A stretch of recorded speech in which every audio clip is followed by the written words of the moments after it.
Hi, my name's Stuart Weems and welcome to the Investopoly podcast. My goal is to give you simple, easy to understand strategies, insights and tips to help you master the game of building wealth. Now, before I get into this week's episode, I'd like to thank people that write in and share their comments or leave a rating or review wherever you listen to this podcast. I greatly appreciate it. As you can imagine, it's a lot of effort to try and come up with an interesting idea each week. I've chosen not to have guests on this podcast, so it's really 100% relying on me to come up with all the content, which I greatly enjoy. I really enjoy writing and talking about these things, but it's also lovely to receive that feedback. So I just want to say thank you for that. And for those that haven't left a rating or review, if you're able to do so wherever you listen to the podcast, I would greatly appreciate it. Okay, so this week I want to talk about government's vested interest in rising property prices.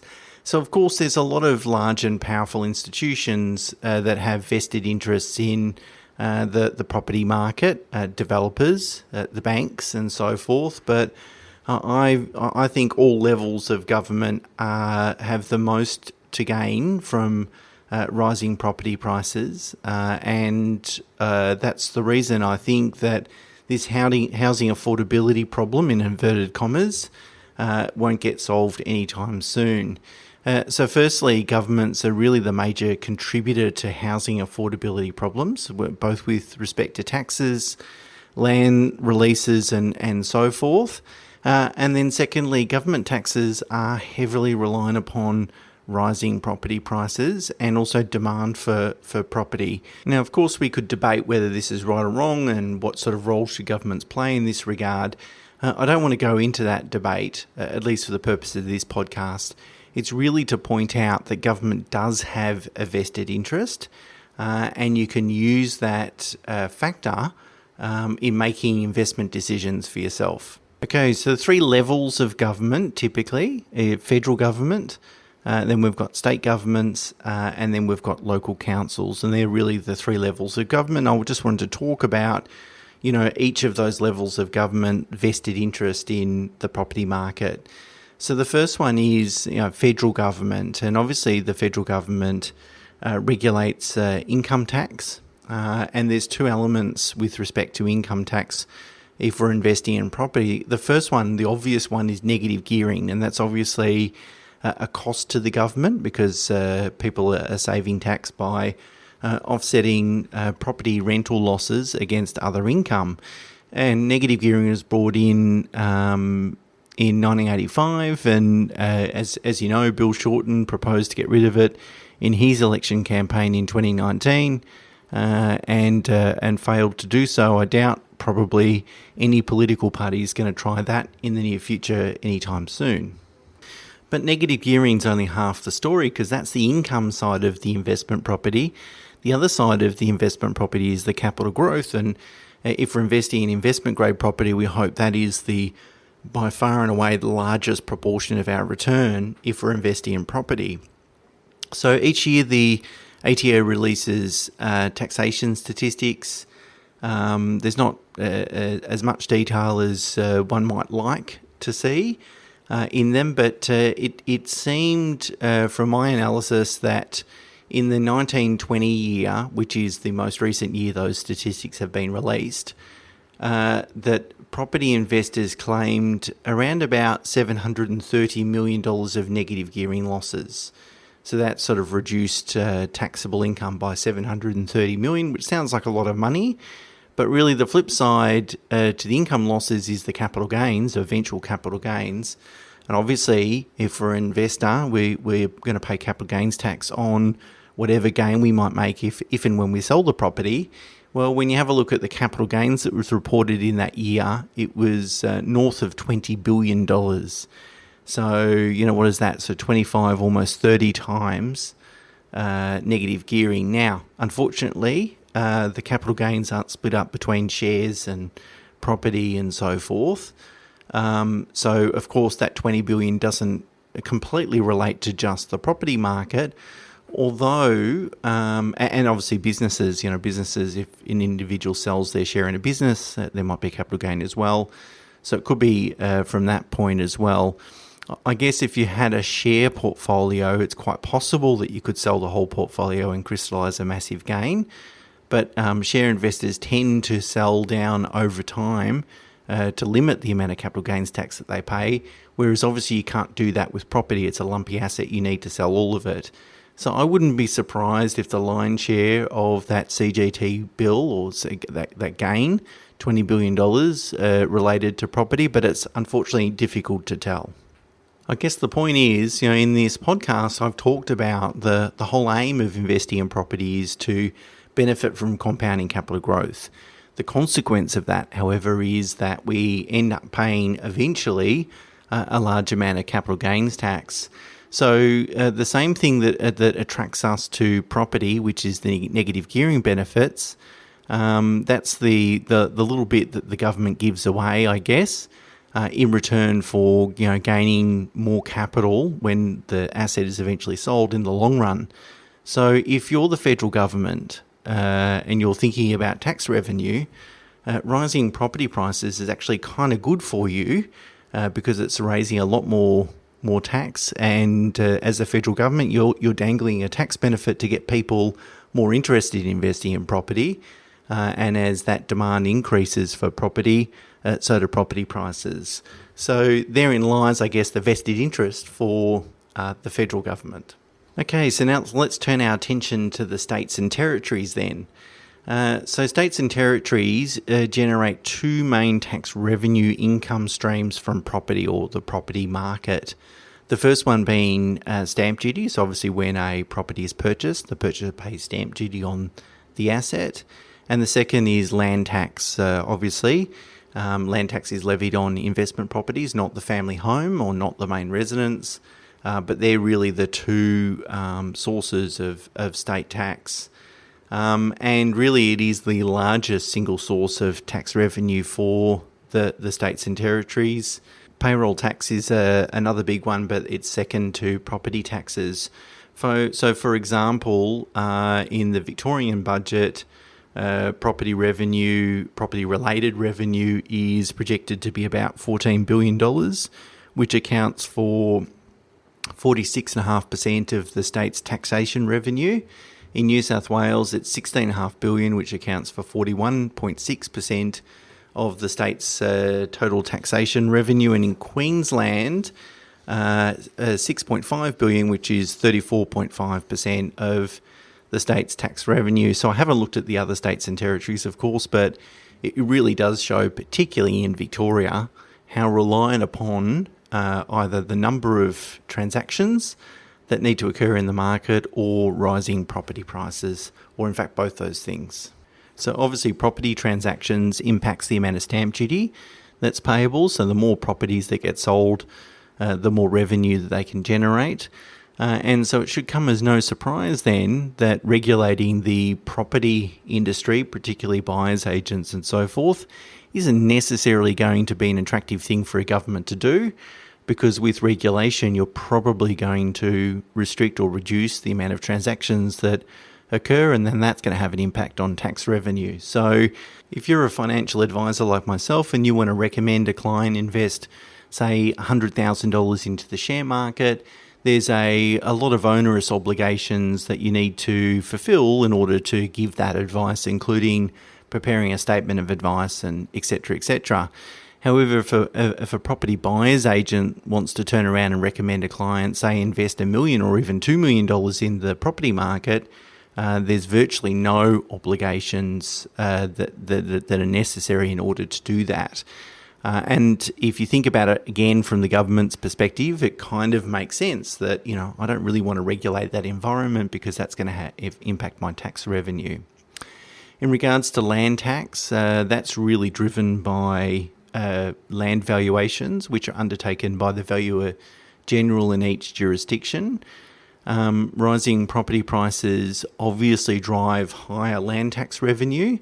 And if you have a look at Victorians' land tax revenue, for example, over the last 13 years, I'm going to just pick that time period, receipts have grown at a compounding rate of just under 11%, which is much faster than what the median house price has grown. So clearly, land tax rates, the rate of tax has been rising. And I think if you think about each state has got themselves into quite a bit of debt, no more than Victoria. You can imagine there's going to be further concentration on trying to drive that tax revenue growth. Okay, let's talk about local governments, which is the third level of government that I want to talk about. Local governments drive most of their revenue from rates and waste management fees, less so from property. Of course, rising rate notice valuations drives revenue too, so that's kind of good. But local governments also derive revenue from charging property developers town planning fees, permit fees, contributions to the cost of infrastructure and so forth. That's called a Section 94 contribution. So, for example, if you're a developer and you and developer do a small-scale development, you'll have to pay an open space contribution of between 5 to 10% of the property's land value after the development's been approved. So really they're making developers pay for infrastructure, which you could argue is really the obligation of government rather than property developers. Now, if you levy a 5 to 10% tax on property developers, there's no prizes for guessing what happens.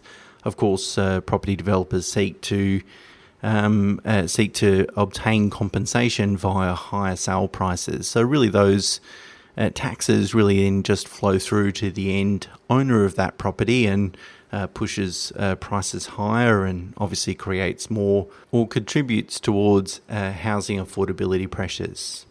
So there's the three levels of government, how they've got a vested interest in that property prices continue to rise. If we now turn our attention to really the housing affordability crisis, which is really a bit of a hot button issue, a hot button political issue, I should say, as most people worry how future generations are going to be able to afford to own a property in Australia. And there's been a lot of academic research that concludes the most effective way to improve housing affordability is to really increase the supply of new dwellings. And so really things like building restrictions, draconian planning approvals, limited land releases are really the enemy of housing affordability. But of course, when it actually comes to building those new houses, hopefully they can be affordable too. Unfortunately, many economists have studied the impact of government taxes on the cost of new housing, and a lot of those studies conclude that government taxes and so forth contribute to about 30% to the cost of building a new house. And I've got a link in the show notes to an article in the AFR recently that showed that. Now, a lot of these reports are often produced by businesses that are in that sector, so developers and so forth. But I know the RBA has done its own work independently and concluded a very similar amount. So really, if the government was serious about tackling housing affordability and making it cheaper for people to, buy a new home, you would think that's probably the best place for them to start, since they can control 30% of the cost of new housing. Of course, a lot of these things flow through to the end user. So if the government's going to charge GST, if the government's going to require developers to contribute towards infrastructure and so forth, as I said, that's almost always going to flow through to the end user, the buyer of that property. But there's certainly ways that the government can make that more affordable. For example, if they work out the developer has paid, $10,000 of GST in constructing a particular asset, well, maybe they could track that through as a refund, a tax credit to the end purchaser of that property. So it allows, allows the government, and particularly if they're first home buyers, allows the government to, again, reduce their tax burden that's contributing to the relatively high price of new property. The other incentive for government to keep property prices relatively healthy is just overall general economic health. When the value of our home is rising, it typically contributes positively to consumer confidence. And consumer confidence then translates into consumer spending, which is really the largest component of GDP. Conversely, when the value of our homes are falling, we feel a lot less confident, and consequently consumer spending falls. And we saw that very starkly in the US during the GFC. Nearly 12 to 14 years ago, when the value of houses were falling, the economy really contracted. And there's a variety of things that contribute to that, of course, but one of them was, falling house prices. Of course, it would be remiss of me not to mention that politicians also tend to be quite heavily invested in the property market as well. According to independent website Crikey, 227 politicians own 510 properties. Of these, 84 of them, or 37%, own 3 or more properties. So if you believe that politicians are driven or influenced by self-interest, and I guess I'm not sticking my neck out by saying that, then you've also got to believe that government is less likely to make changes to an industry that's going to adversely affect its future investment returns. Whilst in this podcast, I really just wanted to focus on the vested interest that government has with driving property prices higher, it would be silly not for me to point out that there is one large big business or sector that also has a vested interest and has quite a lot of lobbying power with the government, and I'm referring to the big 4 banks there. The big 4 banks make a lot of their profit, more than 50%, from retail banking, and the biggest profit driver, or almost the sole profit driver of retail banking, is mortgages. So they want a really healthy and sustainable property market too. And the big banks are going to, they've got a vested interest to make sure they're going to be in a position where they can continue to provide funds for people that want to borrow to either buy a home or investment property. And so that can't be ignored either. So there you go. Maybe property is too big to fail, dare I say it. But in summary, all levels of government are highly vested in property prices continuing to rise because they're going to drive further tax revenue. Furthermore, the politicians that have an influence over the regulation and treatment of the property market also have a personal vested interest in it as well. So I think when we look back at it as an asset class and we think about what will property prices do, and is the government really engaged in creating more affordable housing, I think when we reflect back and see where their revenue is being driven from, I think it's reasonable to conclude that they're probably not going to do too much to restrain future price increases. Okay, so there you go for this week. Until next week, bye for now.